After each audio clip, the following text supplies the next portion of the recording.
call the meeting to order. Today is Tuesday, December the 1st, 2020. It's 9 a.m. Proof of posting, please. The agenda was posted on November 25th, 2020 at 11:15 a.m. Thank you.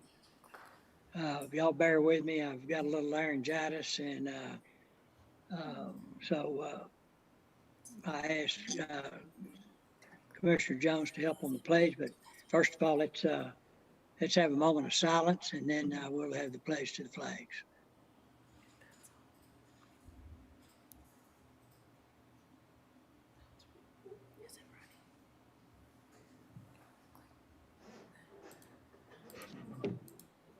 Okay, Commissioner Jones, if you'll do the pledge. Please join me.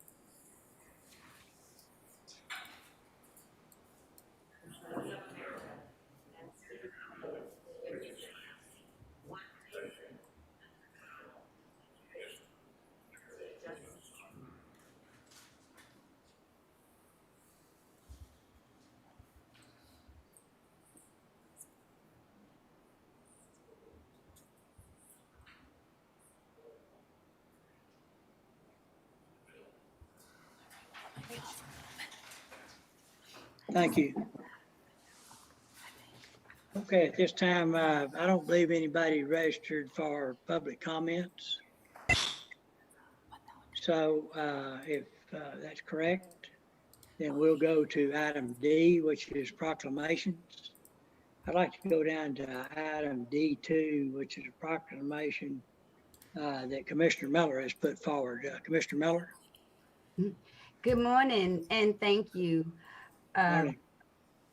If you would allow me just a few moments, this proclamation was really special to me. And we do have a lady from Sunset Missionary Baptist Church on the call to receive the proclamation. Rock Beneath the Sand is a book from the Sam Rayburn series on rural life. And the series focuses on the eastern half of Texas and the surrounding region. It describes what they call the open country churches from the mid 1800s to present day. Information was gathered from oral history, church records, and personal interviews on 19 churches representing 5 denominations among Southerners, African Americans, Germans, Czechs, Norwegians, and Mexicans.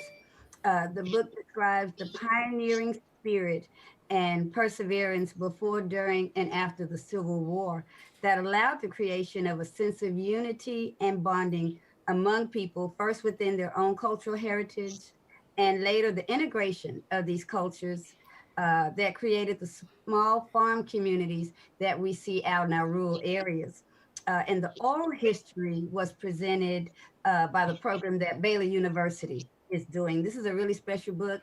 I was blessed to have it because my husband's home church is a Spring Hill Baptist Church, and it is also mentioned in the book. And that's how I became an owner of a copy of it. If you can secure a copy of it, it's a wonderful wealth of information and history of country living here in McLennan County.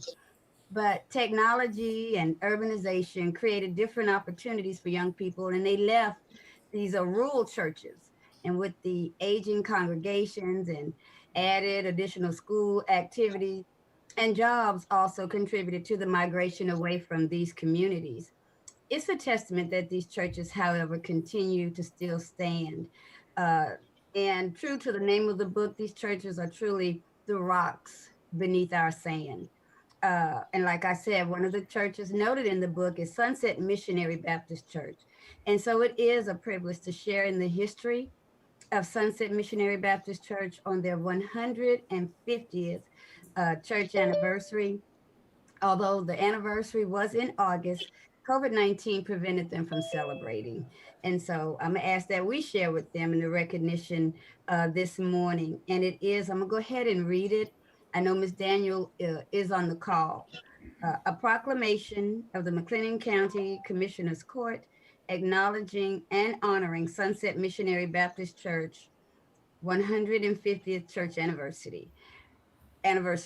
Whereas the McLennan County Commissioner's Court believing in the importance of recognizing those individuals and institutions that positively affect the communities they serve, wishes to acknowledge Sunset Missionary Baptist Church, organized in August of 1870 under the leadership of Reverend A.C. Carson. Reverend Carson, with a small group of faithful members, pastored Sunset Missionary Baptist Church in the Riesel community from 1880 to 1904.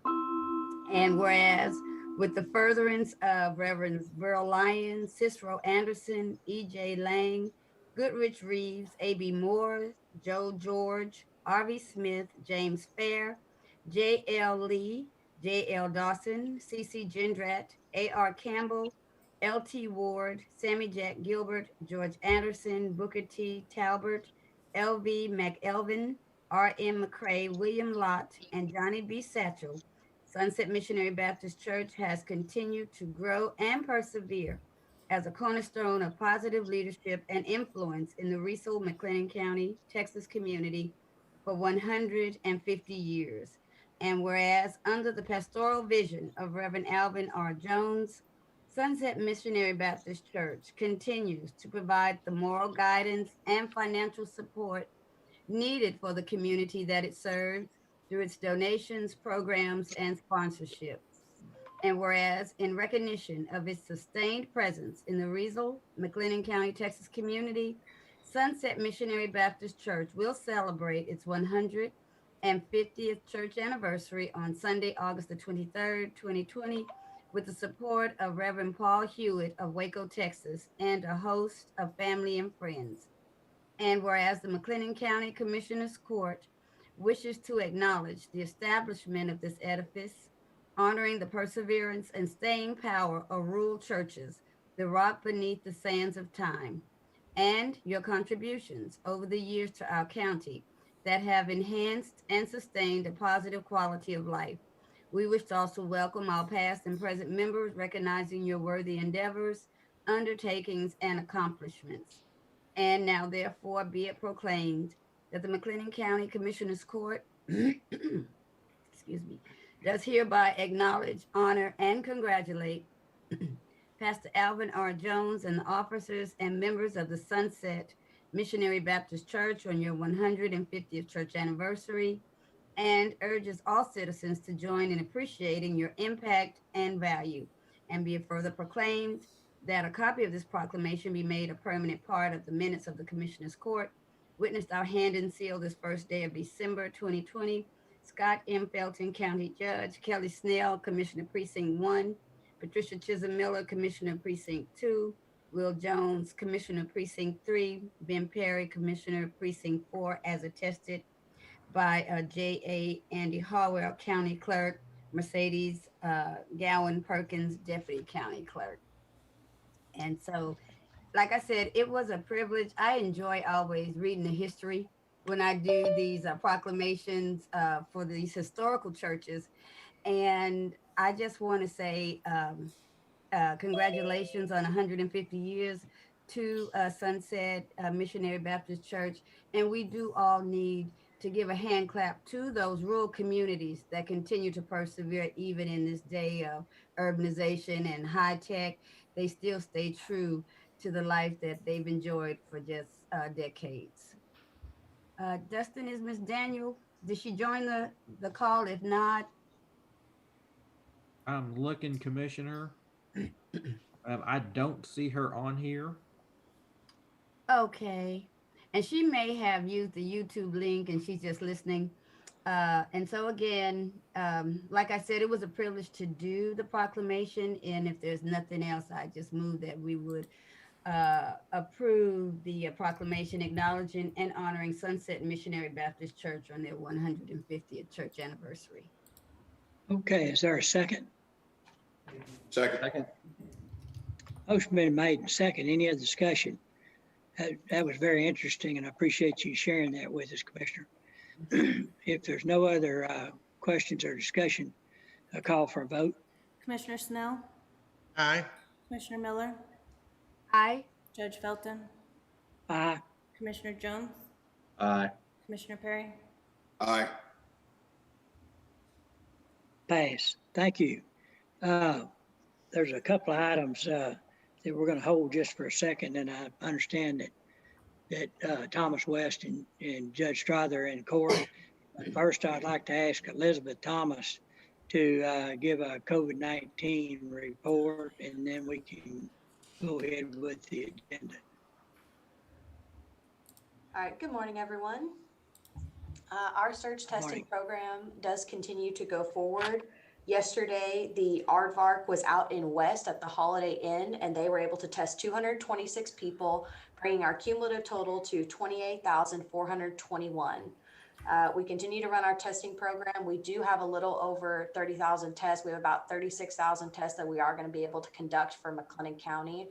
So we're going to continue forward with that, continue using those saliva tests.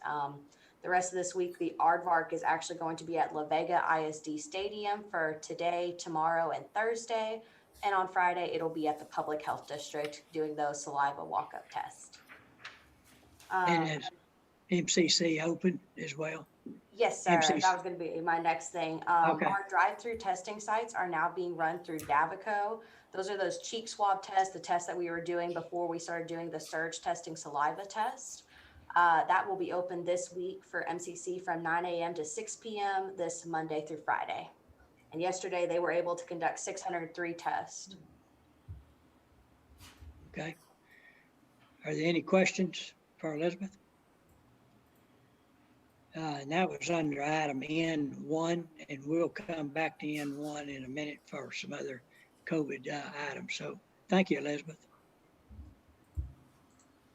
Okay, going to Dustin, if I believe we can go to item E3B, which is a HR matter under the consent agenda pertaining to, no, excuse me, I'm sorry, E3A, HR matter for the 19th District Court. Yes, sir. I need to come forward. Yes, sir. I hope y'all can see and hear me better than I can understand y'all. All right, good morning, Commissioners, Judge. Good morning. Morning. As you probably know, the Miss Michelle Boutel, who is the primary coordinator for my court, has submitted her letter of resignation last month. She is going to graduate school. So she is retiring effective the 31st, which will also be my last day. We have conferred with my successor, which will be Judge Thomas West, and that position has been offered to and accepted by Sherry Miller, who is presently a coordinator in County Court at Law. But because Ms. Boutel still has accrued leave time, we need y'all's permission to go ahead and allow Ms. Miller to assume her official duties. I think the memo from HR says January the 4th because that's the first working day after the holiday, but technically I suppose it should be, we should ask your approval for January the 1st of 2021. So that's what we're asking, that you allow and allocate the funds necessary to cover the difference in the accrued time that Ms. Boutel has and any budget shortfall, which would, I understand, come from a contingency fund. So that's what we're requesting. Okay. All right. Anna or Francis, do y'all have any input, any comment? Good morning, this is Anna. That is all correct information. January 4th would be the first working day. We typically don't have the first day an employee starts via holiday, which would be the January 1st holiday. And yet, Francis can speak to, if approved, the budgetary needs of the position should it be approved for early filling. Yes, as soon as we know exactly how many hours are remaining, then we can come back and clean it up with the budget amendment with the exact amount needed. Okay. Are there any questions from the commissioners? And I guess, Dustin, can we approve this subject to Francis' audit of the hours? Yes, sir. And then we'll bring back that budget amendment later for cleanup purposes. Okay. Okay, what's the pleasure of the court? Motion to approve the request. Second. Motion made and second. Any other discussion? No other discussion, call for a vote. Commissioner Snell, Aye. Commissioner Miller, Aye. Judge Feltham, Aye. Commissioner Jones, Aye. Commissioner Perry. Aye. Pass. Thank y'all very much, and if there's anything else we can do for you, let us know. Right. Well, I can ask for a few more things if you'd like. but- Well, I set myself up for that one.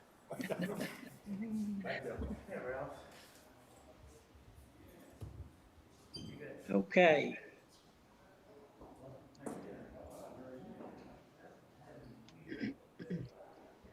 Judge, do you want to go ahead and finish the consent agenda at this time?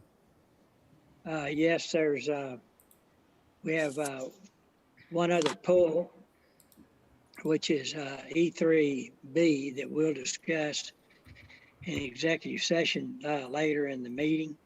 But other than that, is our motion to approve the consent agenda with the exception of E3B, because we just approved E3A. Motion to approve. Second. Motion been made and second. Any other discussion? No other discussion, call for a vote. Commissioner Snell, Aye. Commissioner Miller, Aye. Judge Feltham, Aye. Commissioner Jones, Aye. Commissioner Perry. Aye. Pass. Okay, Dustin, are we ready to go over D1 and D3? Judge, I don't see Judge Menard on yet. So if we could hold Okay. those for right now, but Frank Patterson, Judge Menard just signed on, Judge. So if we want to move to items D1 and D3 on the agenda. Okay. If you would, D1 Frank. Yeah. Go ahead. D1 is discussion and or action regarding a resolution requesting creation of a county court at law number 3. And D3 is discussion and or action regarding a resolution requesting the creation of an additional district court. I know for some time there's been discussion as the county continues to grow and with some new business prospects coming to town and increased employment levels of a rise in cases in the future years, and the Commissioner's Court is being proactive and looking at the downtown jail for potential space for courts. So there's been discussion if now's the right time to go ahead and get a request for a new county court at law and or a request for a new district court before the legislature. And knowing that this is the right time to be looking at this to get bills filed, we thought it'd be prudent to have these items on the agenda. This is not committing the court to anything at this time. They're resolutions of support, and of course that could be withdrawn, and there are some ways to have set up for county court at laws to have one ready to be active upon funding of the Commissioner's Court through a budget cycle. So there's some control that can be given to the Commissioner's Court. So with that, there's some discussions that have been gone on. So Judge Felton, I'll turn it back to you, and Judge Menard, and I know Judge Vick and Judge Hodges are on as well. Is Judge Coley on? I don't see Judge Coley yet. Okay, well, Judge Menard, good morning. If you would kind of give us your view and your perspective on this, any recommendation you might have. Okay, well, as far as the county court at law, I know Judge Vick is on and he may have some additional comments with respect to that court. My comment is, yes, with my understanding of the influx of people we are about to have because of industry that's coming into the county, as well as what we're going to have to try to get caught up because of the pandemic once we are up and running full speed again, that we need to be on the front end of trying to get these courts and not trying to do it on the back end when we are buried and dying in the trenches. So my perspective is now is the time to try to get the courts, and I would approve the resolutions. Judge Pick? I don't want to repeat what Judge Menard said, so I'll say that the county courts of law are in a similar position. We'd like to be on the forefront addressing a problem ahead of time. The one unique thing I would add with the county courts of law is that we right now do both a criminal and a civil docket at the same time. One of the concerns that we have is that the civil side of the docket is oftentimes pushed further back because the criminal cases get a priority. And if we had another county court of law that could be primarily civil in nature, then I think you would have a lot more of the civil attorneys happier that they have definite trial dates and they have a definite schedule and they would have some certainty. I think you would see a lot more of the civil cases get resolved in county courts. And so to that extent, it would be very helpful. Thank you. Okay. Can I just add one other comment, Judge Felton? Whatever Sure. court we get, be it county court at law, be it district court, it needs to have general jurisdiction to include and handle family law, because with increased people comes increased family law, and we have quite a bit of family law already. So whichever court we get or both need to be able to handle family law jurisdiction. Okay. I concur with that. Yeah. Just one other comment. It'll take for the Commissioners Court to really get an arm around it and also be able to budget for it.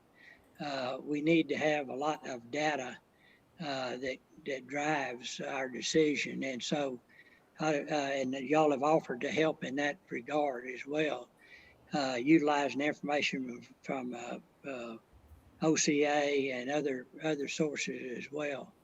And but this just paves the way legislatively to be able to pull that trigger, so to speak, if we decide to expand our court systems. And then with that, of course, comes other big decisions pertaining to space and staffing and security and all those things too, that we go into this knowing that we don't have all the answers to the questions that need to be answered by the Commissioners Court. So, but if this resolution passes, it says we're interested in looking and studying and putting some resources behind finding out what's best for the citizens of McLennan County. Are there any questions from the commissioners or any comments anyone might have? I see Judge Coleon got it if he wants to talk. Okay. Judge Coley, do you have any comments? You know, I missed the beginning of Judge Menard's comments, but I would just second that. I think that we're about to hit a spot where we're not really aware of what our challenges are going to be judicially, and we just want to be able to adapt to those. And I think that we've been creative in how we've sort of spread things around locally, but I think that we probably need to have an honest conversation about how we can best serve the citizens of McLennan County by preparing to go forward and making courts available. Thank you.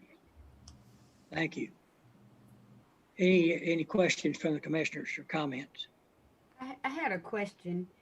Yes. Will, in approving this resolution, will this have any effect on our conversation in regards to mental health cases? Well, we've set up a mental health court that Judge Hodges is presiding over. Unfortunately, like a lot of things, COVID-19's kind of interfered with what we've been able to do there. But I think, we're set pretty good in handling that once we open the judicial process a little further than it is right now. But Dustin, would you say that's right? I think Judge Hodges is on as well. Any comments on that? Judge, I see Judge Vick has a comment. Okay. I think it would be helpful to note, I think Judge Hodges would agree, that if we had a new court, it could be designated as the mental health court, which would be very helpful because at this point, Judge Hodges is kind of a judge without a courtroom. And in some ways, we can't transfer, as other judges, we can't transfer a case to Judge Hodges. We have to transfer it to a court. And since he doesn't have a number, we end up keeping the case and he's kind of supervising the case.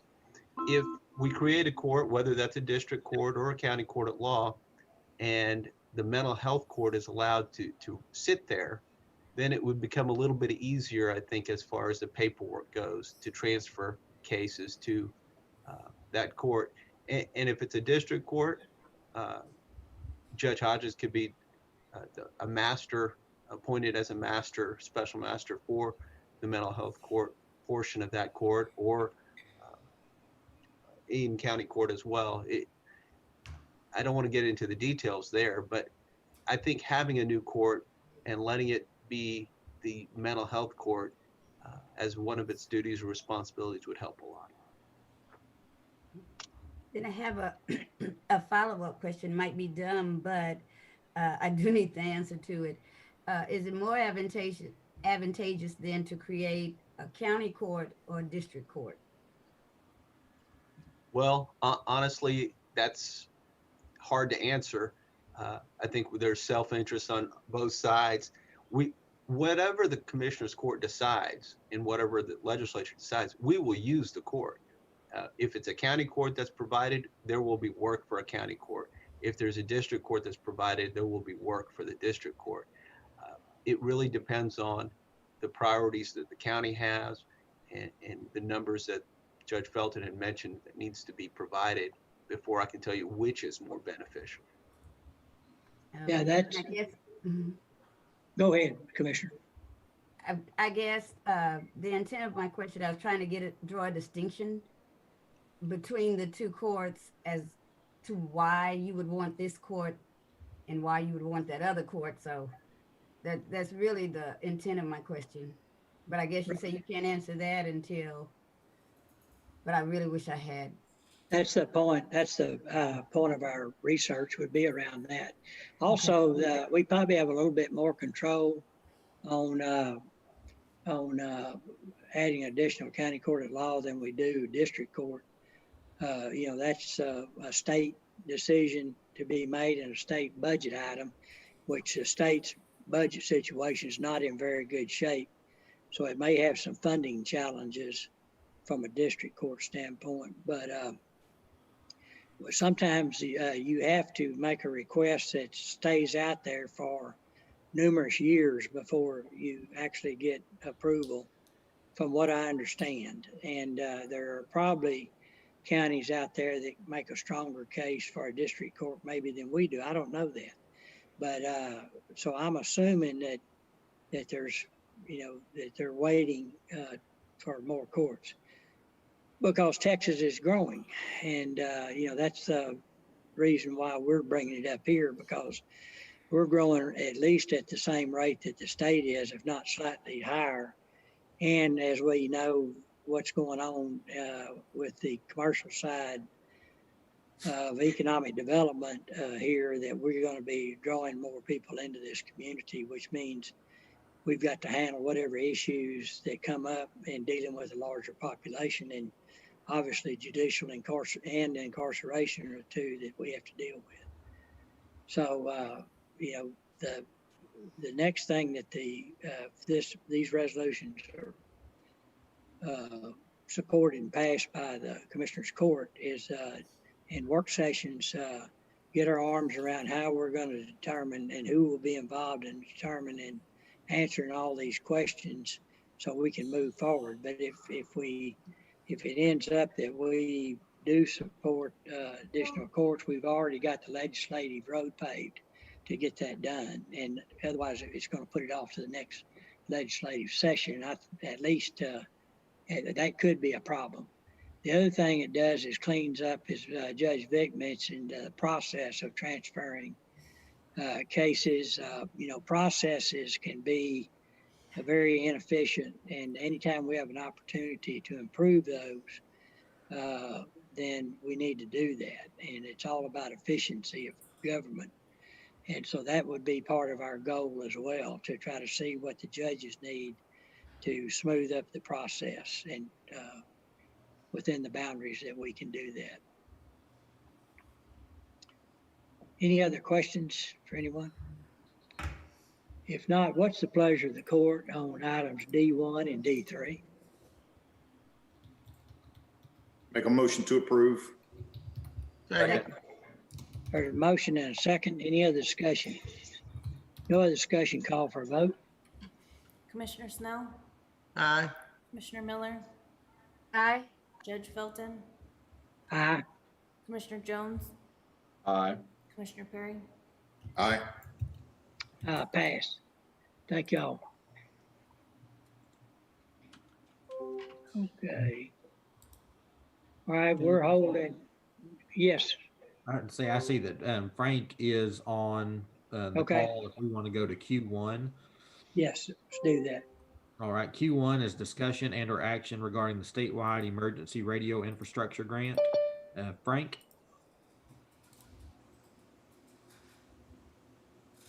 Frank, you are muted. Sorry about that, Dustin. You think as many times I've done that, I have that work.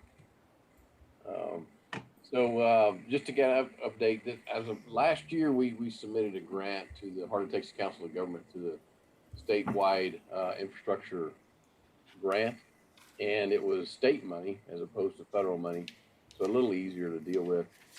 Part of that was it was set aside strictly for critical infrastructure, so it has to be towers or things of that nature. We heard back, and it's through the Council of Government, so the Council of Government manages it. We heard back, and our project was approved. The project that we submitted was to pay for the relocation of the tower and the tower only from the Heart of Texas Coliseum site and relocate that tower. Currently working with the city of Woodway to do that, to relocate it in the city of Woodway. And that would then free up the space at the Heart of Texas Coliseum for further expansions. There are timelines with this. I guess the upside of this grant, it's managed by the Heart of Texas Council of Governments. So they would be the ones that would be doing the contracting and permitting and the procurement. And then once it's built, they would then sign it over to the county. So we would accept it at that time. So there's really nothing from our end as approval of the grant or anything of that nature. That would really come when we transfer the asset from the Council of Governments to the county. This actually goes and falls in line with where we are with our current build out. Just to give you an idea, currently the first quarter of 2021, the state would like to have all the contracting and permitting done, which is the RFPs, vendor selection, apply for the FCC and FAA permits, that kind of thing. Quarter two, they like to have the construction done, which is the installing the equipment and obviously erect the tower. Then the project closeout will be in quarter four. So project 2 and 3 is where all the construction would take place. And then quarter 4 of 2021 will be the project closeout. And that's when all the vendors will be paid and that kind of thing. And then in the first quarter of 2022, that's when they would transfer the asset to the county. So that's their timeline. Of course, it can be obviously sped up, but that is the completion timeline. So quarter 1 of 2022 is when the projected transfer of the equipment would then be given to the county. So this is really more of an informational session item, I guess, than anything else. But I will then turn it back over to Dustin and the judge for any questions. Okay, are there any questions for Frank?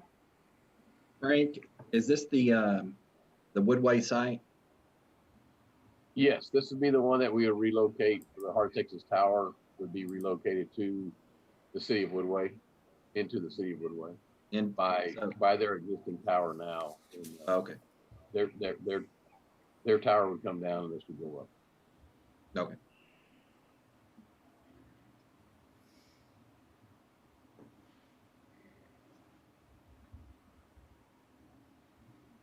Any other questions? Okay, And Any can we questions? get an update maybe in at the next meeting or first part of January on where we are with the Motorola project?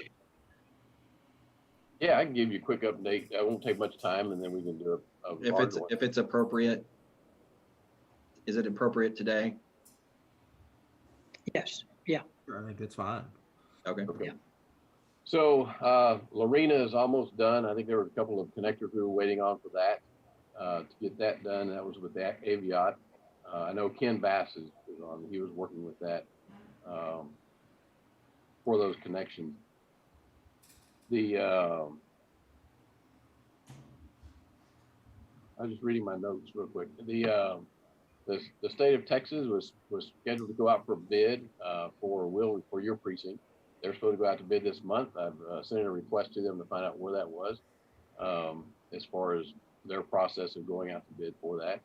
In their process, they'll be handling everything about that, which is the surveys and all that. So that'll all be done, paid by them. So hopefully they will get that done. I'll get a response back from them pretty quick. I know we're beginning to work in Pat's precinct, and then so a lot of the work for Pat precinct is done. We should be moving into that and putting equipment on that tower pretty quick. And for Ben's precinct, we're waiting for a approval from the FAA FCC on the height of the tower. There was a I shouldn't say an issue, but there was a discrepancy or a concern with the height of the tower versus the flight path of the McGregor Airport. So we should be hearing something back by December 3rd. So in the next couple of days, we should hear something back from the FAA FCC on that. And then that would free up, once we have that, that'll free up our ability to go out for bid and get that tower built. So everything kind of slowed down because of COVID. A lot of the tribes that have to provide the environmental impact, NEPA survey, historical preservation, shut down, as well as the FAA and FCC both went on short staffing. So it took a lot longer to get approvals than it normally would. And the same thing with just businesses in general. There were some, as suspected, there were some supply issues on some of the equipment early on just because of where they were coming in and slower movement. But it's still on track to be completed. It just got pushed back. So, but I think this is actually going to work well for us with the relocation of the Heart of Texas Tower. If we can time it properly, it'll make it a whole lot smoother transition because it'll be just part of the build process and we just keep going. It won't be a hard stop and then, oh, we're going to come back a year later and start it back up. So we should be able to incorporate that in this whole process. And that would be the goal. So it'd be a much smoother transition to complete the entire thing. Sorry. Hello? Any questions? All right, any questions anyone would have? Okay, thanks for the report. Thank Okay, you.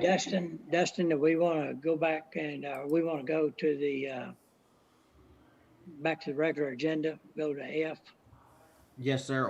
And we can tackle the other COVID items now, or if you want to go back to F and take care of budget, whatever you want to do. Let's go to the COVID items. Is that Okay. under N1? Yes, sir. That's back to N1, discussion and action on matters regarding COVID-19. We have two additional items. There is a order addressing employee absences resulting from COVID-19 that Anna and Mike can speak to. And then we're also going to touch on the letter that we received from DSHS and how that impacts the county as well. So Anna and Mike, do y'all want to start with the employee absences resulting from COVID-19? Sure, Yes, Justin. I'll let Anna go ahead and handle that, and then I'll just kick in when I need to. Thanks, Mike. Yes, Justin. We have this order. We're trying to proactively assist our employees with COVID leave. We've created an temporary emergency paid leave for our employees, the employees currently have benefits under FFCRA, the Family First Coronavirus Response Act. Employees get 80 hours of emergency paid leave, but we have quite a number of employees who have already exhausted the 80 hours that this FFCRA allots. And because of this reason and the fact that the FFCRA actually expires December 31st, that's fast approaching. And given our current situation, we're not seeing any decrease of COVID activity. So the need for employee leave isn't going to stop on December 31st. So just to provide our employees both immediate leave and immediate relief and assistance come January 1st, we want to propose this temporary emergency paid leave. We'd like it to start now. That way those who've exhausted the benefits under FFCRA could start to use it now. And then in our order, we're also proposing that employees who haven't used or have unused balances of FFCRA can roll that over to January 1st, because oftentimes with employees, if they have multiple positive family members in their household, oftentimes 2 weeks isn't sufficient time off to abide by the CDC recommended quarantine periods. Oftentimes they're needing up to 28 days of time off. So the proposal allots for an additional supplemental 10 days outside of the FFCRA benefit time.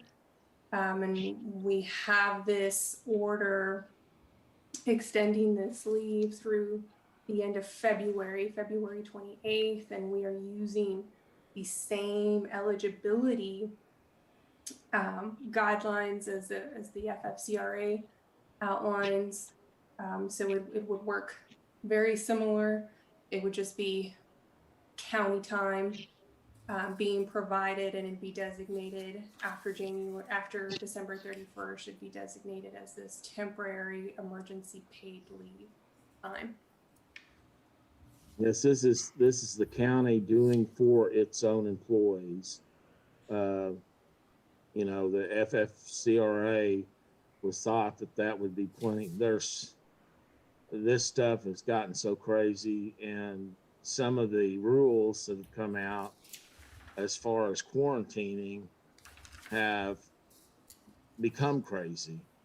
And so employees, they're more and more, they're needing some assistance here. And we thought that the 10 days would be a good assistance, but also if they have been good about trying to manage their FFCRA amounts, if they have any left, to roll that over into their temporary leave also. And I think that this is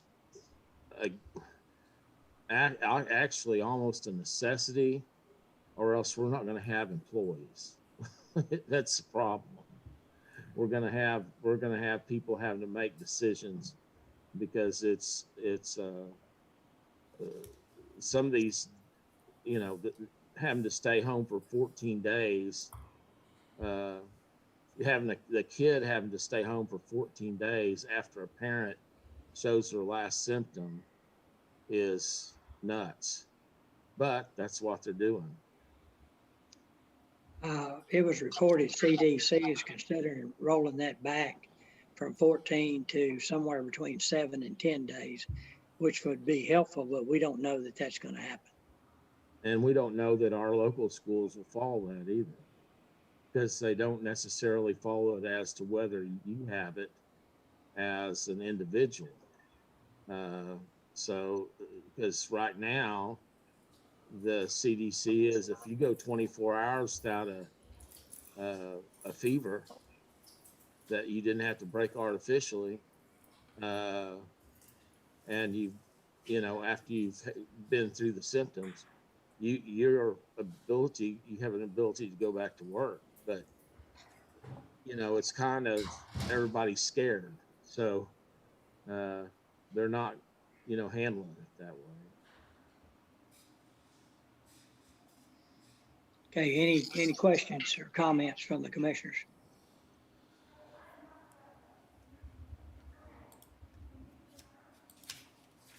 So I guess really this wouldn't affect, I mean, money's already budgeted. There's no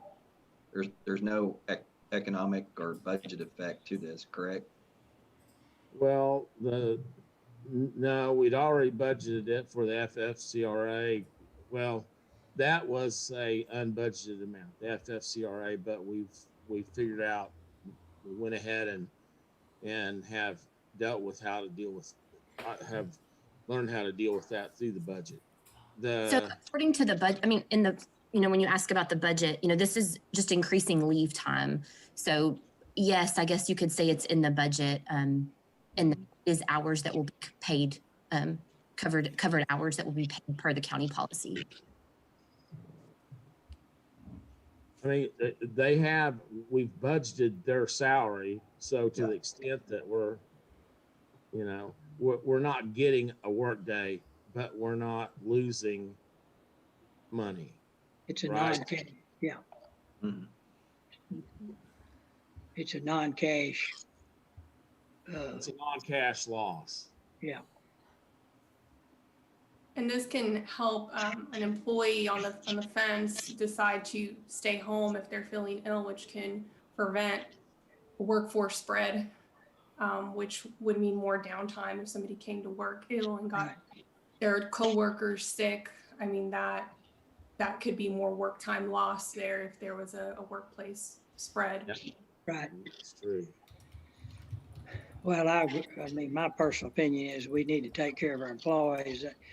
This COVID is not their fault. It's not our fault. It's just a situation, and we need to get them through this. Is my opinion.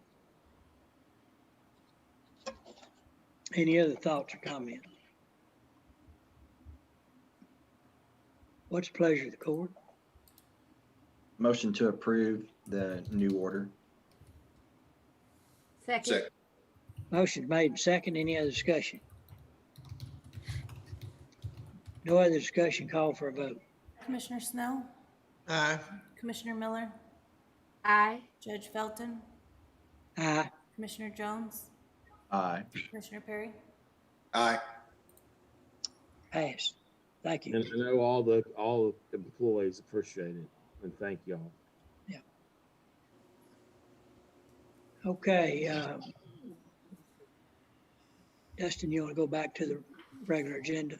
Judge, we were going to just mention the letter from the Department of State Oh. Health Services. Yeah, and yeah, thank you. impact. And so as the court's aware, on Sunday, the 29th, we received a letter from the Department of State Health Services stating that this trauma service area that we are a part of became an area of high hospitalization. And basically what that means, and I'll just read that definition: any trauma service area that has had 7 consecutive days in which the number of COVID-19 hospitalized patients as a percentage of total hospital capacity exceeds 15%, until such time as the trauma service area has 7 consecutive days in which the number of COVID-19 hospitalized patients as a percentage of hospital capacity is 15% or less. And for the past 7 days, our trauma service area had exceeded that 15% total. So as a result, as of November 29th, 2020, all restaurants, retail stores, office buildings, manufacturing facilities, gyms and exercise facilities, and classes, museums, and libraries in all counties and trauma service area M are required to return to maximum 50% occupancy levels, except in any county that separately qualifies, which we do not. And so also as part of this, we have to decertify the opt-in for bars. And then also elective surgeries must be discontinued at the hospitals. And I know Mike was going to touch on a little bit about how the 50% occupancy level affects local businesses and manufacturing facilities and office facilities. Well, on like restaurants and stuff like that, staff are not included. Okay, it's just your customers. Now on office facilities, pretty much all you have is your staff, and it's clearly stated out that you have to go down to 50% of the occupancy of your office area or your office building. Okay. But that shouldn't be that big of a deal, because usually the occupancy of the building is significantly higher than the actual occupancy of the building day to day. But it is and for the office buildings, the staff does count toward the occupancy, and for manufacturing services, the staff does count for the 50% towards the 50% occupancy. Yes, sir. Well, I think you were fixing to say it, but that occupancy number is established by the fire marshal. Right. That's whatever occupancy number you have established by the fire marshal. You're not having to come up with a number or whatever. So that's one thing. The other thing on the bars, if you'll remember, the bars were closed. We could opt in, and we decided to opt in to allow the bars to open. This essentially, well, it doesn't essentially, the state requires us to opt back out, to decertify that opt-in. So now bars will have to be closed due to the state regulation. This isn't, I mean, the county actually did what it needed to do to let the bars open at X percent, and then this absolutely requires us to decertify that. So, it's a state thing, not a county thing. The county giveth, and the governor taketh away. That's exactly. And the governor taketh away, but he makes us do it. Right, and so the bar owners are mad at me and the commissioners, which I'm the one that signed the order, for going back and closing the bars when actually the governor's the one that did it. And so anyhow, I guess I just want to make that clear. Mike, I had a question. It was asked of me, and I really don't have the answer. In an office building, say an office suite, if you have a building and it has several offices located within it, and they're different, autonomous businesses, how do they establish what their 50% is? Because I know in one circumstance, just in a suite, they just reduced their employees by 50%, which is a hardship on them. But is that necessary if we're saying it's 50% of what the fire marshal has ascertained that the building can hold? How would a group of businesses come to the number that they need to have in that building on a daily basis based on this new 50%?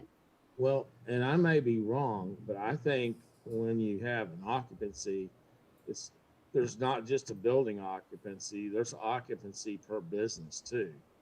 And so they need to check on that.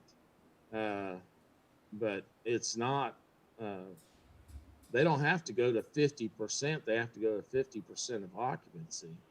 And so if they need to figure out what their occupancy limit has been set at for that structure, for that part of the building, because wouldn't Frank know that? how those occupancies are set? He probably will. Frank, are Yeah. you still online? Yeah, it's based on exits and square footage and is how the occupancies are set. It is a fire market thing. And, so it is going to be dependent upon the business. It's going to be dependent on the business design and exits and layout. So, you know, they're all Well, going to be what different. he's saying is where there's several different Yeah. businesses. Yeah, And- where there's several, it's going to be dependent on each individual business, not the building in its entirety. Everything can be, again, if it's a suite, if it's office suites, then it's based on the suite.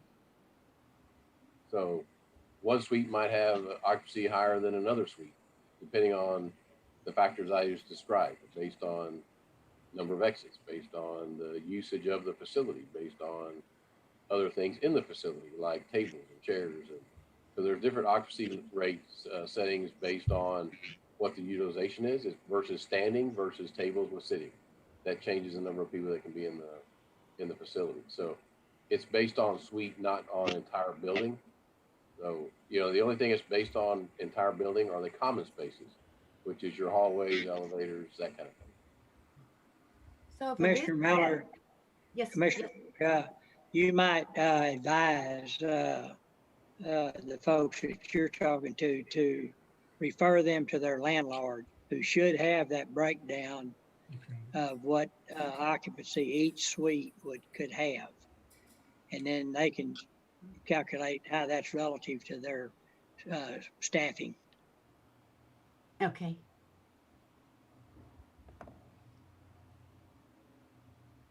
Thank you, Frank. Yeah, thanks, Frank. Any other questions? Anything else, Mike or Dustin, on regards to that order? No, sir, I believe that covers it. Okay. And we All right. don't need any action on that part. If we could jump back to Q1 and just Yeah. accept Frank's report for recording. Yeah, sir, back when Frank gave his report on Tower, we need a motion to approve that for recording purposes. So moved. Second. Have a motion and a second. Any other discussion? Other discussion, call for a vote. Commissioner Snell, Aye. Commissioner Miller, Aye. Judge Felton, Aye. Commissioner Jones, Aye. Commissioner Perry. Aye. Pass. All right, now moving on to item F under F1 regarding the FY20 budget under F1A. Francis.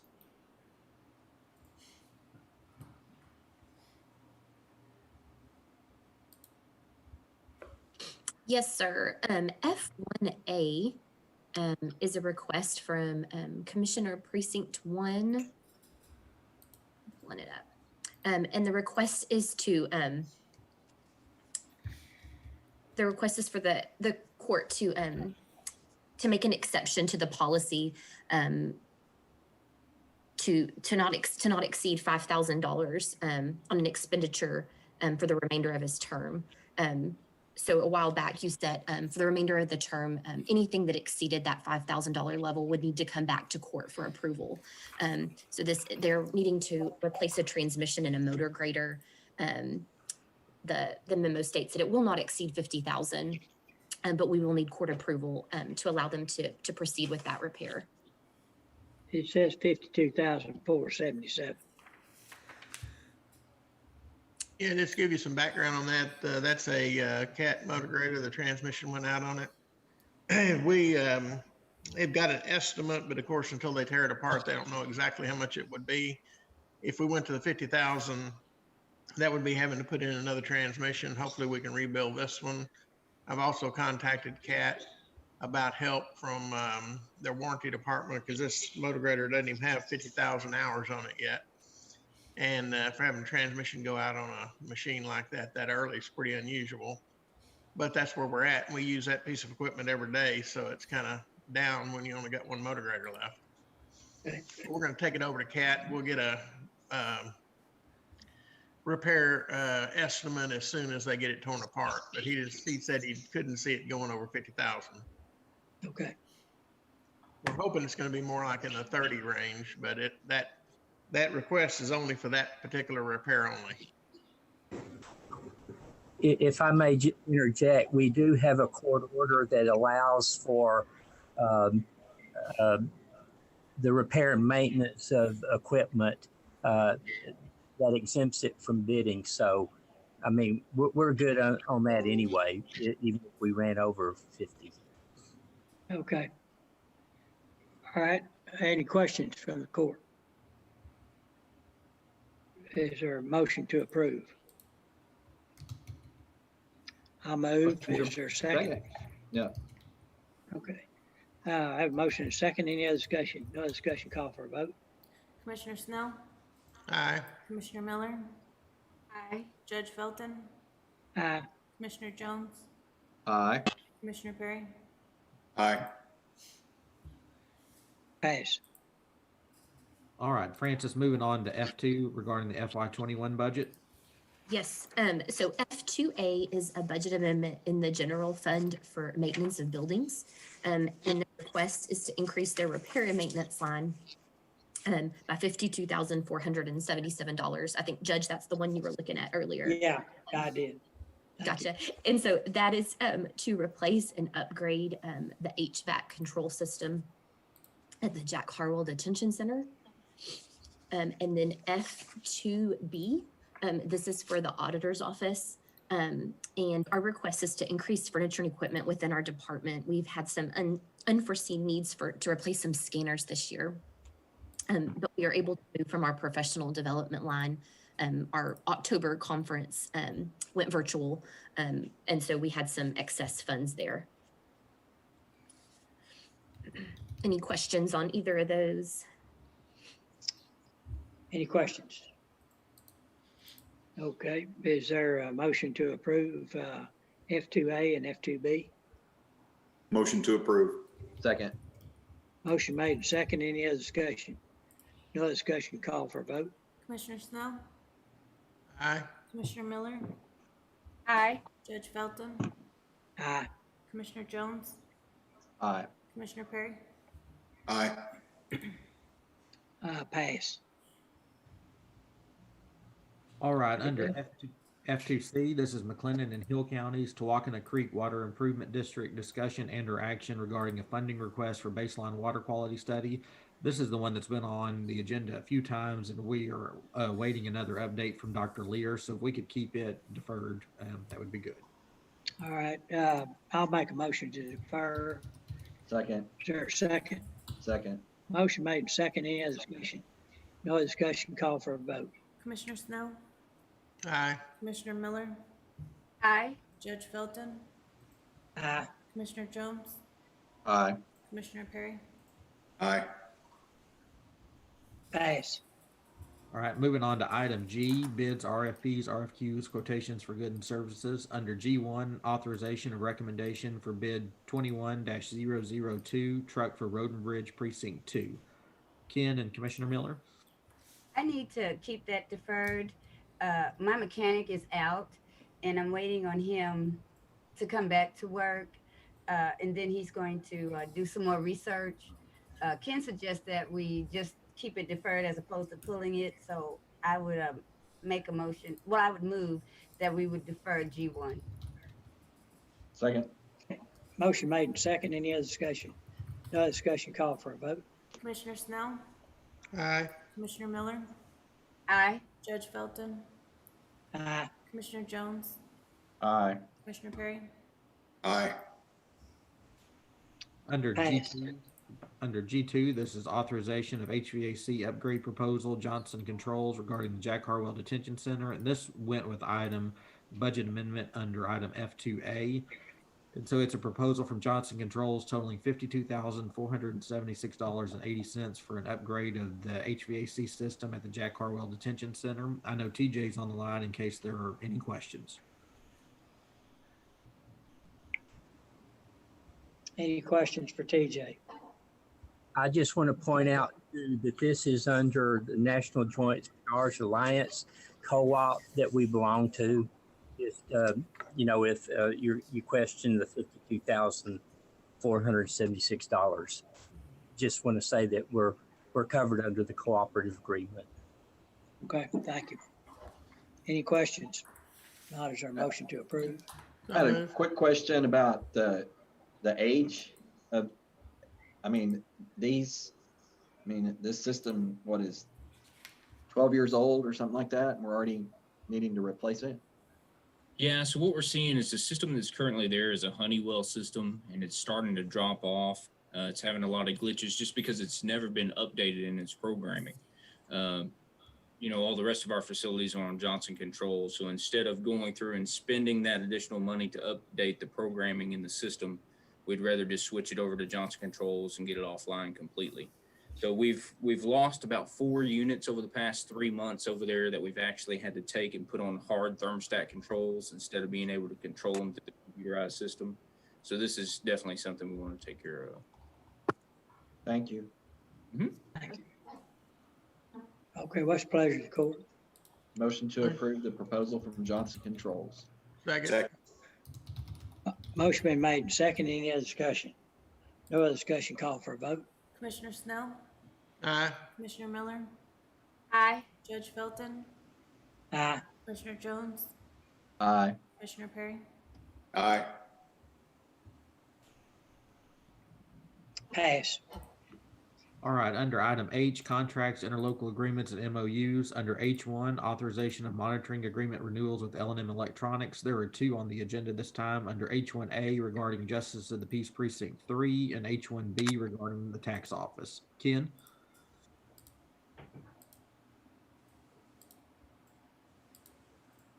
Sorry, had trouble unmuting. Again, we have renewal of electronic monitoring for JP3 in the amount of $29.95 per month. And if approved, this would be in effect from January 19th, 2021 to January 18th, 2022. And if I may go ahead, for H1B, this is a renewal with L&M Electronics for the tax office, and the monthly fee also is $29.95 per month. And if approved, this service would be in effect from January 15th, 2021 through January 14th, 2022.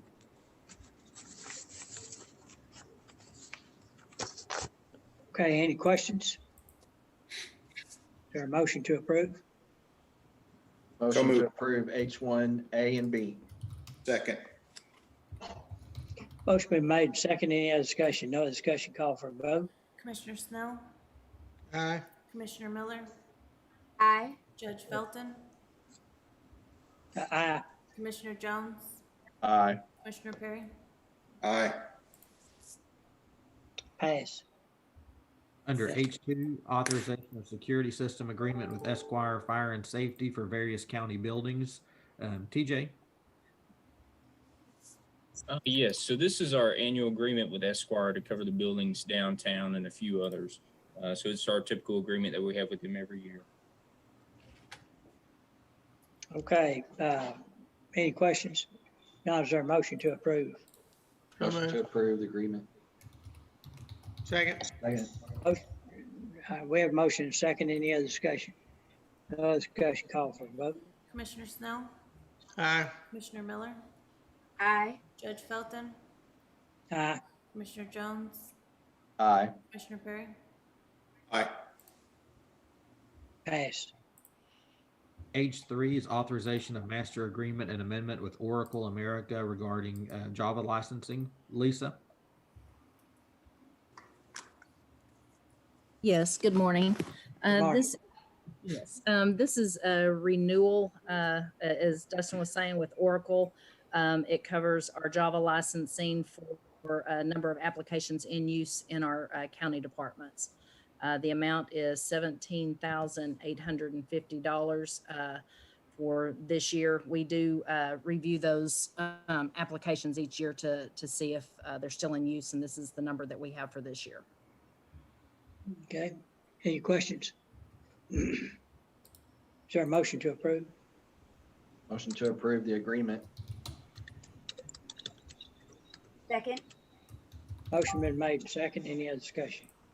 No discussion, call for a vote. Commissioner Snell, Aye. Commissioner Miller, Aye. Judge Felton, Aye. Commissioner Jones, Aye. Commissioner Perry. Aye. All right, pass. All right, we'll hold H4 until later in the agenda, and moving on to H5, authorization of memorandum of understanding with Addiction Policy Forum. This connection app for veterans recovery. I know Amy had to leave to go to a funeral, but this is an MOU with Addiction Policy Forum for a connections app to be used by veterans for substance abuse disorder. This MOU runs through July 14th, 2021. There is no cost to the county or to the individual using the app. Okay, any questions? What's the pleasure of the court? Motion to approve. Second. Motion been made and second. Any other discussion? No discussion, call for a vote. Commissioner Snell, Aye. Commissioner Miller, Aye. Judge Felton, Aye. Commissioner Jones, Aye. Commissioner Perry. Aye. Pass. All right, if we could hold I1 as well. Moving on to J, capital improvement, repair, maintenance projects, and construction projects under J1 regarding the Spiegelville Road Improvement Project, bid 20-004, agreement with Knife River Corporation, authorization of application for payment number 9. Zane? Yes, sir. This is pay app number 9 for Spiegelville Road in the amount of $817,777.32. It's been reviewed and is recommended for approval. Okay, any questions for Zane? If not, is there a motion to approve? So moved. Second. Motion been made and second. Any other discussion? No discussion, call for a vote. Commissioner Snell, Aye. Commissioner Miller, Aye. Judge Felton, Aye. Commissioner Jones, Aye. Commissioner Perry. Aye. Pass. Under J2 regarding Ritchie Road Improvement Project, recording of notice of final acceptance from the city of Waco. Zane? Yes, sir. This is simply recording for recording purposes. The Ritchie Road project has been completed successfully and within budget. It was to remind the court, it was a three agency project between the county, city of Waco, and the city of Hewitt. It was completed successfully, and I believe all the agencies are pleased with it. The total cost, construction cost for the county was $790,585.40. We used approximately 7% of the contingency portion for the project. So it's recommended for recording purposes. Okay, is there a motion to approve for recording purposes? Motion to approve. Second. Motion made and second. Any other discussion? No other discussion, call for a vote. Commissioner Snell, Aye. Commissioner Miller, Aye. Judge Felton, Aye. Commissioner Jones, Aye. Commissioner Perry. Aye. Pass. We don't have any items under K or L this week, so moving on to item M, department office specific requests. Under M1, county sheriff authorization of cell phone request. Ken? Yes, sir. We have a request for a cell phone for the assistant director of nurses at the jail. The phone is no charge to the county. The monthly rate through Verizon Wireless will be $39.99 plus tax fees, and the budget does not. Their budget does support this request. Okay. Any questions? If not, is there a motion to approve? Motion to approve the cell phone request. Second. Motion made and second. Any other discussion? No discussion, call for a vote. Commissioner Snell, Aye. Commissioner Miller, Aye. Judge Felton, Aye. Commissioner Jones, Aye. Commissioner Perry. Aye. Pass. Under M2, Road and Bridge Precinct 4, authorization for reimbursement of auto detailing invoice. Commissioner Perry? Yes, this is a incident that occurred probably 3 or 4 weeks ago, and make a motion that we approve this. Second. Motion been made and second. Any discussion? No discussion, call for a vote. Commissioner Snell, Aye. Commissioner Miller, Aye. Judge Felton, Aye. Commissioner Jones, Aye. Commissioner Perry, Aye. Pass. Under N2 regarding McLennan County Group Health Plan, Anna, are there any updates for court today? No, Dustin, not at this time. We don't have any updates. All right, moving on to N3, discussion and or action regarding deferring payroll tax obligations. This is the item we've kept deferred and it would need to be deferred again. Okay, is there a motion to defer? So So moved. moved. Second. Second. Motion been made and second. Any other discussion? No discussion, call for a vote. Commissioner Snell, Aye. Commissioner Miller, Aye. Judge Felton, Aye. Commissioner Jones, Aye. Commissioner Perry,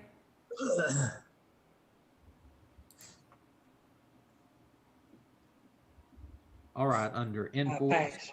I'm sorry, pass. Under N4, discussion regarding healthcare plan audit and related engagement agreement with Messier 42. This was the agreement with M42. We're still working through some discussions with Baylor, Scott and White and working on some clarification from M42 to send back to them. So Commissioner Jones, unless you think otherwise, just recommend this be deferred. Yeah, motion to defer. Is there a second? Second. Motion made and second. Any other discussion? No discussion, call for a vote. Commissioner Snell, Aye. Commissioner Miller, Aye. Judge Felton, Aye. Commissioner Jones, Aye. Commissioner Perry, Aye. Pass. Under N5, authorization of appointment to the tax increment reinvestment zone number 1 East City of Lorena Board of Directors. Commissioner Snell? Yes, it's been an honor to serve on that board, and I would like to nominate incoming Commissioner Jim Smith to fill my position on that board. I think he'll do a great job. I have spoke with him, and he'd agreed to do that. Okay. Any questions? If not, is there, and you make a motion? I made that motion. Yeah. Second. Motion made, second. Any other discussion? No discussion, call for a vote. Commissioner Snell, Aye. Commissioner Miller, Aye. Judge Felton, Aye. Commissioner Jones, Aye. Commissioner Perry, Aye. Pass. All right, if we could hold N6 and we'll do all of Chris's items together in just a minute. And moving on to N7, authorization of orders accepting monetary donations under local government code section 81.032. N7A is regarding donation for the county sheriff's cold case unit. Francis?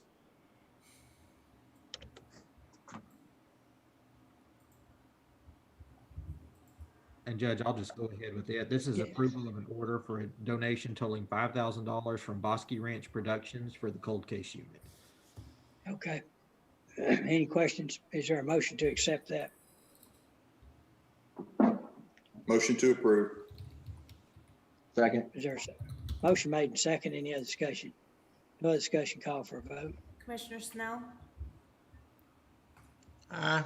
Commissioner Miller, Aye. Judge Felton, Aye. Commissioner Jones, Aye. Commissioner Perry, Aye. Pass. Under N7B, this is regarding donation for Food for Families Drive. This is approval of an order for a donation totaling $225 from Linebarger, Goggin, Blair, and Sampson LLP for the Food for Families Food Drive. Okay, is there a motion to accept? So moved. Second. Motion made and second. Any other discussion? No other discussion, call for a vote. Commissioner Snell, Aye. Commissioner Miller, Aye. Judge Felton, Aye. Commissioner Jones, Aye. Commissioner Perry, Aye. Pass.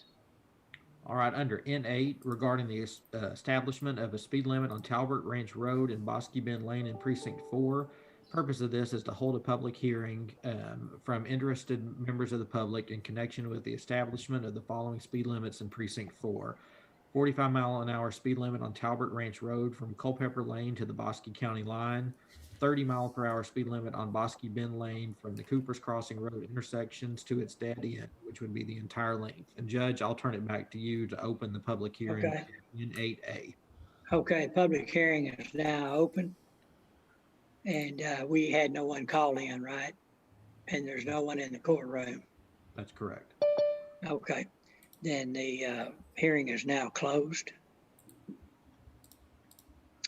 So,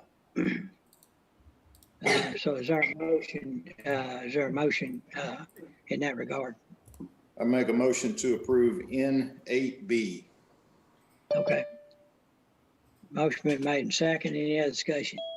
I have one question. If a road, if a county road does not have a sign on it, and it's say a gravel road, what's the speed limit? Is there a speed limit that's considered when you're on those roads? You don't know what it is? The minimum speed limit is 30 miles an hour is the minimum. The maximum, I believe, is 60 miles an hour. So if there's a gravel or county road and there's no sign up, they could go up to 60 miles an hour. I believe that's correct. Okay. Yes. All right. Thank you. All right. We have a motion and a second. Any other discussion? No other discussion. Call for a vote. Commissioner Snell, Aye. Commissioner Miller, Aye. Judge Felton, Aye. Commissioner Jones, Aye. Commissioner Perry. Aye. Pass. Under N9, McLennan County Historical Commission, authorization of commission appointments. I believe we're waiting on updated information, so we'll need to defer this at this time. Okay. Is there a motion to defer? Motion to defer? I'll second. Any other discussion? No discussion. Call for a vote. Commissioner Snell, Aye. Commissioner Miller, Aye. Judge Felton, Aye. Commissioner Jones, Aye. Commissioner Perry. Aye. Pass. We have nothing under item O this week. Under item P, McLennan County Venue Project. Under P1A, authorization of consulting services agreement and related proposal with Populous. This is regarding the monument signage and dedication plaza. This is what we brought to court before. Ken and I were on a call with Populous a couple of weeks ago, and they've done some more design work on this. And so this is a services agreement and proposal from Populous for the addition of the monument sign and dedication plaza. It totals $18,000. It includes several phases, as you see, from the concept design to design development through the construction documents and the construction administration phase. We feel like this is a very reasonable fee for this work, and we do feel like this could be a great feature on the Expo Center grounds, and really lends itself to being able to highlight the collaboration between the county, the city, and Waco ISD, and then also have the dedication plaque honoring dedicating the building as well.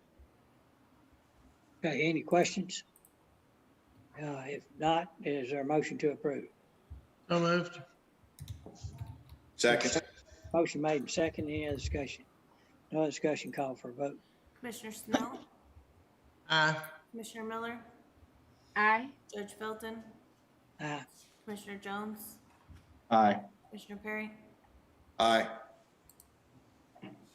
Pass. Under P3, regarding the professional services agreement and related construction materials testing proposal with Langerman Foster, we have two on here. First one is under P3A, authorization of invoice 12394. This totals $1,127, and it was for nuclear field density test and other services for the Expo Center. Under P3B, this is authorization of invoice 12397, totaling $3,690.50. It includes concrete cylinder charges and other services for the Expo Center as well. Okay. Any questions? If not, is there a motion to approve P3A and P3B? Motion to approve. Second. Is there a second? Motion made and second. Any other discussion? No other discussion. Call for a vote. Commissioner Snell, Aye. Commissioner Miller, Aye. Judge Felton, Aye. Commissioner Jones, Aye. Commissioner Perry. Aye. Pass. All right, I believe Chris is on the line, so we could go back and start with the monthly economic development report under item N6. Chris, are you there? I'm here. Thank you, Dustin. So looking at the month of October was a great month for us. We had our Amazon announcement that month, and also Advanced Rail Systems with their facility near Riesel. That brings our total of year-to-date projects that have been announced at 273,052,000 or 520,000. 2.4 million square feet of new and absorbed space, and the majority of that is new space that will be under construction for the community, and the announcement of over 1,300 new jobs into the marketplace, in addition to retained jobs that are associated with some of our existing industries. So from an overall activity perspective, it has been a very productive year for us that is going to lead into a very strong 2021 and 2022. Looking at the level of inquiries that we have now, they've remained strong despite what's happening throughout the world. The size of the projects that we're seeing in the marketplace is also unusual, but I think also indicative of where we are as a community, where we are now at the forefront of continued growth, and I think that that's going to be something that pushes us forward. We've had a lot of continued inquiries related to manufacturing and distribution. And quite honestly, I think that part of that is attributed to the Amazon announcement that we had. That company does an incredible amount of due diligence as part of their process before they establish a facility anywhere. And I think that is helping us just get on the radar for some other companies that tend to follow where Amazon goes. So I think that's gonna do well for us. Just looking at the additional projects that are on the horizon for us. We've had a number of inquiries related to sustainable projects. We're continuing to see innovative projects coming into the community on green technologies, which is great for us. And then look at the pipeline of we're working now in the community. That's also focused on. I'd be happy to answer any questions that y'all might have about what's happening in the marketplace right now. We are continuing to see our labor force increase. The unemployment number has continued to go down. It's certainly not as low as it was pre-pandemic, but it is in a good direction. And we feel announcements that we have currently underway and that are in the pipeline will continue to create new opportunities for those people that have been displaced as a result of COVID-19. Okay, any questions for Chris? I just had a couple. One, because you're coming in and out a little bit, Chris. What is our current unemployment number? Do you have that for the county? For the county, I have it for the MSA. I don't have it for the county right offhand, but I can pull it really quickly for you. I think it's 5.4%. Okay, and do you show any projects on the horizon on the eastern side of the county? There are some that are considering the area near TSTC as part of their site selection process. So I think that is absolutely part of the eastern part of the county. Other questions? Okay. Is there a motion to approve Chris's report for recording purposes? So move. Second. Motion made second. No other discussion, call for a vote. Commissioner Snell, Aye. Commissioner Miller, Aye. Judge Felton, Aye. Commissioner Jones, Aye. Commissioner Perry. Aye. Pass. All right, we have two other action items for Chris, and I'm going to read them both in, and then Chris, I don't know if it's better to start with the PPA or with the IBG, but I'll read them both in. So under H4, authorization of industrial business grant agreement with Invasys Commerce LLC and IZ Texas LLC for investment in real and personal property. And then under I1, authorization of program project agreement with Invasys Commerce LLC and IZ Texas LLC. Chris? I'm going to turn my camera off and I'm going to share my screen so that y'all can see that. It's more important than seeing me for sure.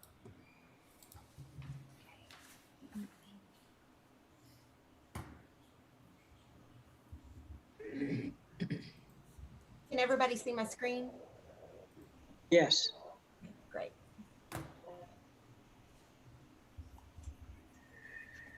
So just to give you an overview or of the company itself, Invasys is it's a fourth generation family owned company. This iteration that we're working with is part of a conglomerate of companies that was put together in 1993. The company itself is privately held and is based in Mexico. And Invasys is a manufacturer of global packaging solutions. They do own 66 production facilities across the globe, 7 distribution centers, and are operating on 4 continents right now. Invasys has grown as a company through acquisition and through its own organic growth. And they are a very diversified company focusing on steel and high density plastic containers. So think about paint containers and 5-gallon buckets that paint comes in. They're also focused on plastic bottles, which is where they got their start, jars, and then preforms. If you've been through the Coca-Cola facility where they are creating their own bottles for their product now, they use these small preforms of plastic products, put them into a machine that helps blow them into the form that they need to go into for their beverage containers. And then aluminum beverage cans. And so that's the focus of the project that's considering Waco. Invasys is a very sustainable company. They understand that the work that they're doing has an impact and works really hard to reduce any environmental impacts that they may encounter. Aluminum itself is 100% recyclable forever. And they work really hard through their R&D capabilities to optimize packaging design.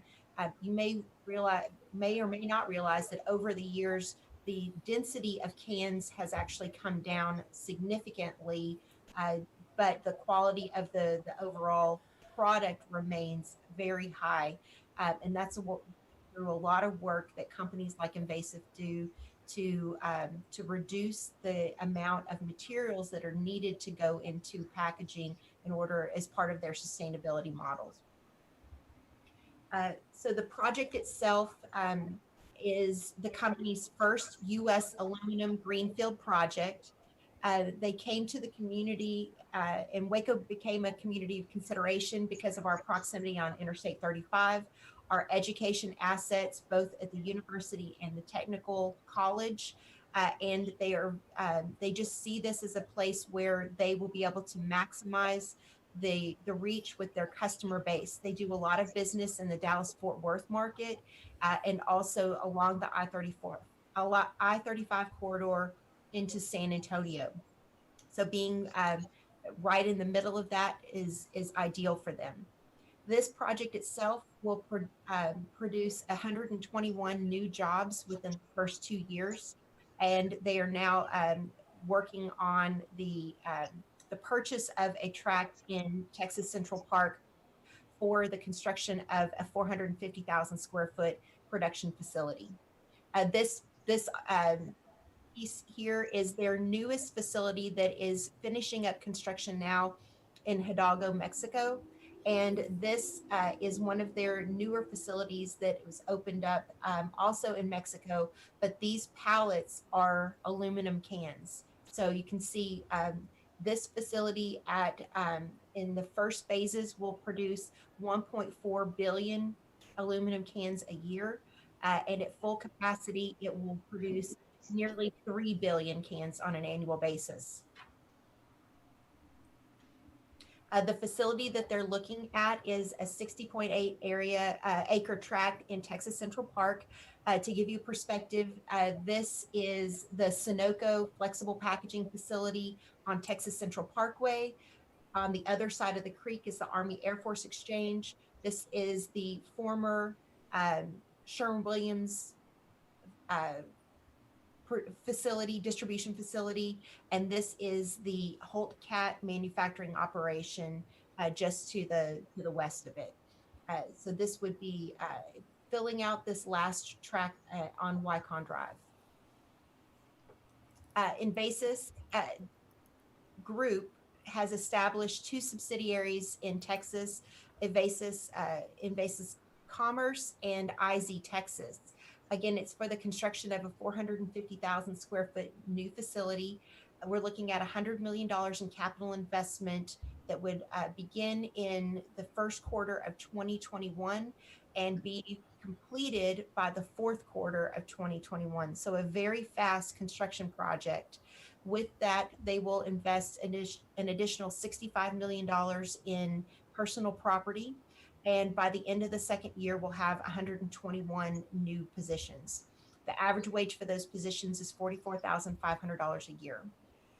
What's under consideration with the 2 action items that Dustin provided is a grant through the Economic Development Corporation at $4 million, $2 million of that from the county and $2 million of that from the city.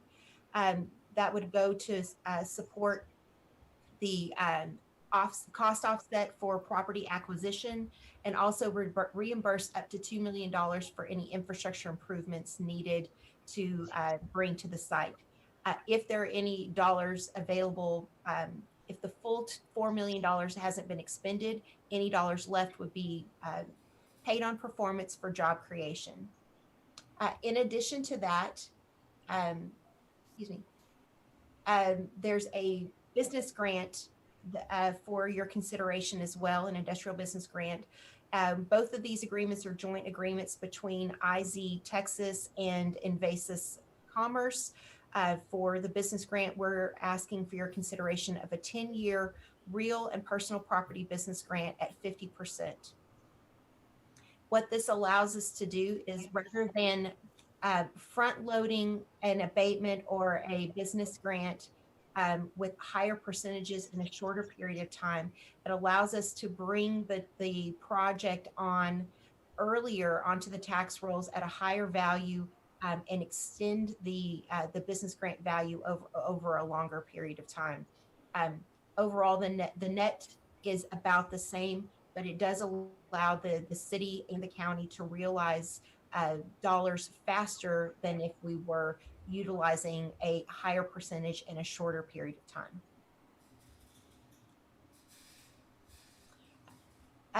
The workforce associated with this project is highly skilled. They will be employing machining mechanics, machinists, production workers. They'll have a small managerial and supervisory staff. This will operate as a distribution facility for the company as well. They'll have finance professionals, administrative staff, and then they'll have a few generalists associated with this.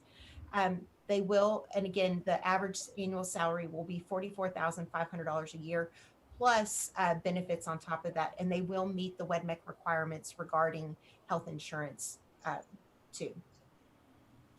Looking at the economic impact analysis for this, the business grant between the city and the county's portion of that over 10 years is $1,813,000.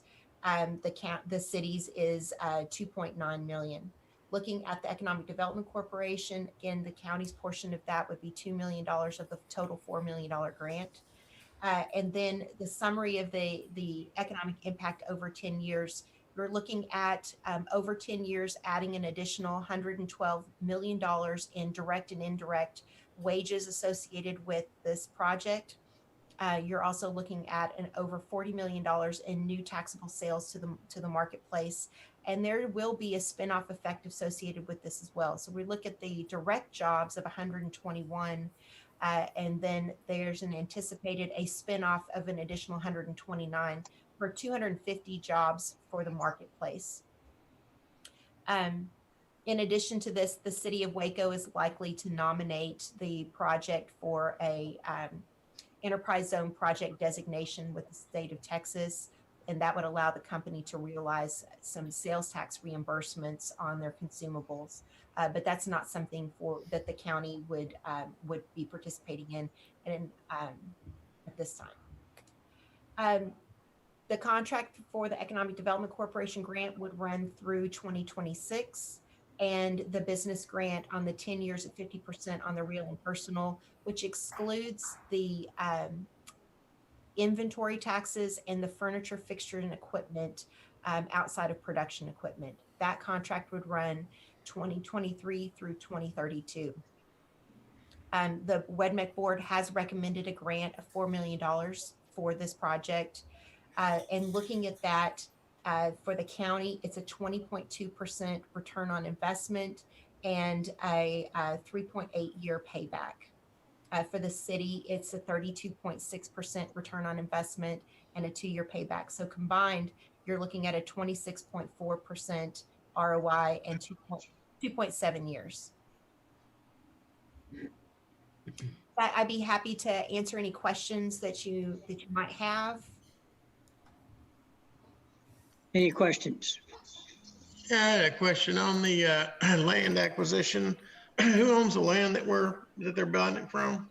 Yes, sir. The Waco Industrial Foundation owns the land, and the foundation, as a partner in economic development, is providing the land at an incentivized rate, and in fact is taking a loss on the land in order to help make the deal work. So the $4 million is going to purchase the land, though, correct? It will go towards a portion of purchasing the land. There's some dollars left over. There's a gas line extension that needs to occur too. And so the Economic Development Corporation grant would cover land acquisition, the gas line extension, and if there were any dollars left from that weren't expended, then those would be paid out on performance for the jobs creation. Okay. Other questions? Is there any environmental impact? They're not melting. No, sir. Yeah. They're not smelting or doing any of that work. What happens is the aluminum comes in on rolled coils. It goes through a straightening process, slices down, and it's actually stamped into the form of the can. So there's there's a bit of a heating process in order to make the metal flexible, but it's certainly not. It's not like they're forming or creating aluminum. It's already it's ready for production. So no impact on the environment, is that? No, so there's a rinsing process that the aluminum cans have to go through, but they will handle all of that wastewater process and be TCEQ permitted for that. Okay. Thank you. Thanks. Other questions? Sounds like a good company, and I like that the pay range that they have there as well. So. Yes, sir. And I just want to clarify one thing on the Economic Development Corporation grant. It's 121 jobs total. 113 of those jobs will be at $15 an hour or higher. They have 8 jobs that are just generalist positions that have a wage range of $12 to $15 an hour. But our economic development program project agreement requires that they pay no less than $12 an hour for those positions, that they still have to provide health insurance for those folks at the same level that they do everyone else. So there are 113 jobs that are at that $15 an hour wage or higher. They will be at that overall wage of $17.50 an hour or higher for all positions. And at full employment, they'll actually exceed that $17.50 by being at that $44,500 a year. Okay, other questions? So, Dustin, we need to consider, H2, H4 and H1. H4 and I1. I mean, I1, excuse me. H4 is the industrial business grant and Right. I1 is the program project agreement. Right, okay, thank you. What's the pleasure of the court?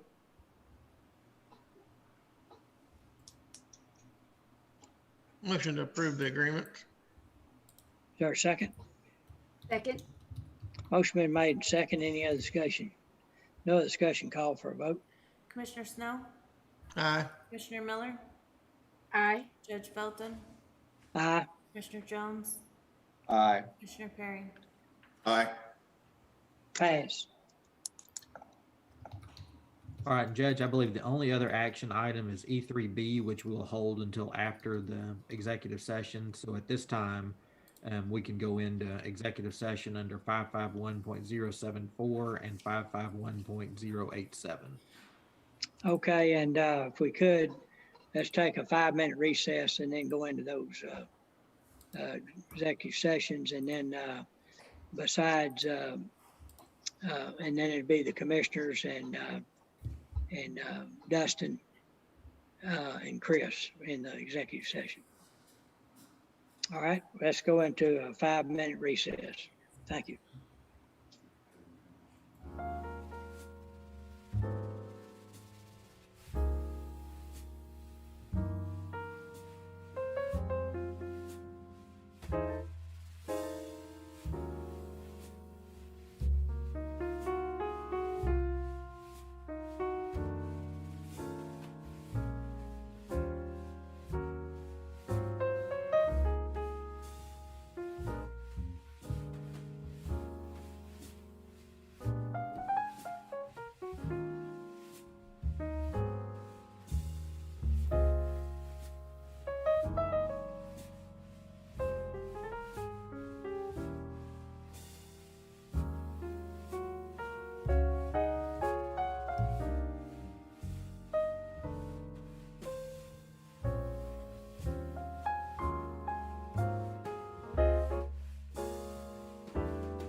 I assume we can go back into regular session.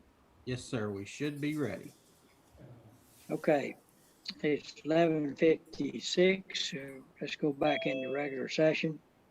I'd like to go to item E3B.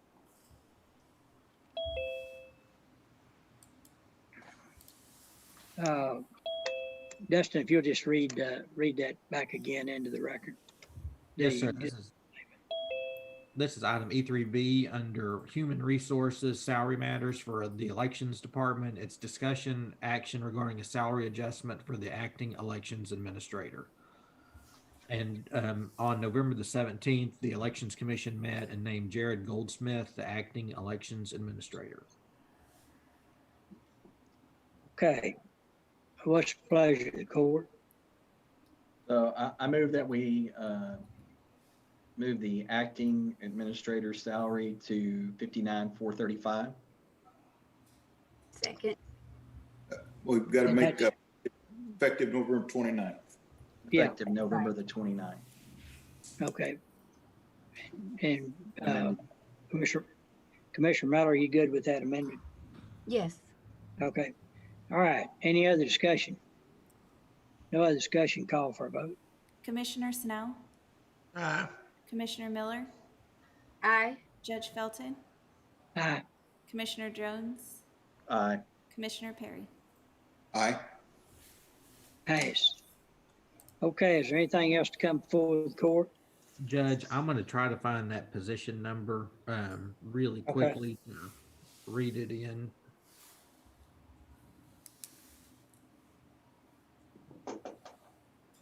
All right, Francis is getting it, and one of us will read it in if that's okay. Yeah.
Dustin, if it's Jared's position number, it's 234.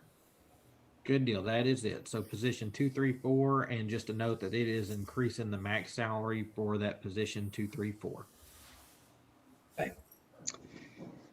Okay, anything else to come before the court? If not, we stand adjourned. Thank y'all.